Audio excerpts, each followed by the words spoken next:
Not enough wind for one of those pine cones to fall out of a tree and knock you in the noggin today, though. It was pretty still out, beautiful day, though. But do you want to be knocked in the noggin? I would prefer not to be. I'd prefer not to be, but I might purchase an ornament like those because those are pretty cool. Those are pretty cool. You might get knocked in the noggin, though, on Friday because we do have those winds that are going to be picking up. We're talking about offshore winds that are set to return, a weak Santa Ana wind event, but we're shaping up as far as rainfall totals. Recent rain, we have a lot of damp vegetation, so fire weather concerns do not look to be high.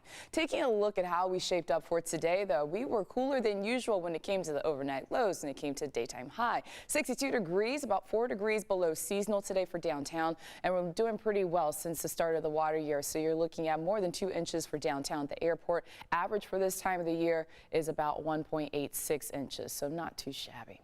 Taking a look at current conditions for downtown, 55 degrees. We also have light winds out of the northeast at about 3 miles per hour. Relative humidity is at 69%. So we're in store for another chilly night. Overnight lows mainly in the 40s instead of the 30s, so we don't have any advisories that have been issued by the National Weather Service like the frost advisories we've had over the past few nights and mornings, but patchy frost is possible. Also, a gradual warming looks to take place as we go into about Friday. Weak Santa Ana winds will be right back in the forecast, and that takes us into the start of the weekend on Saturday. So for daytime highs, you're still talking about being below seasonal by tomorrow.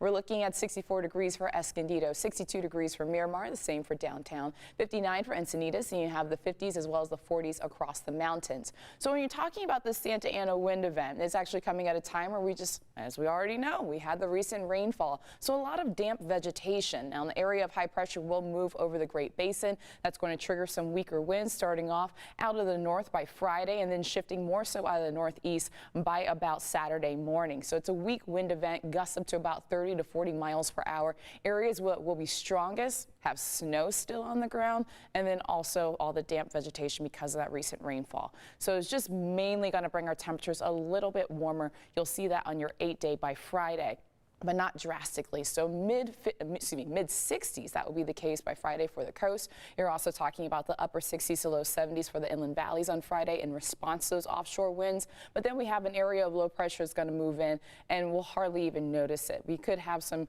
patchy drizzle in the morning hours on Saturday as well as Sunday. It brings our temperatures down, but then we warm up as we go into next week. You're looking at 50s across the mountains, 60s for the desert, back into the 70s by the middle of next week.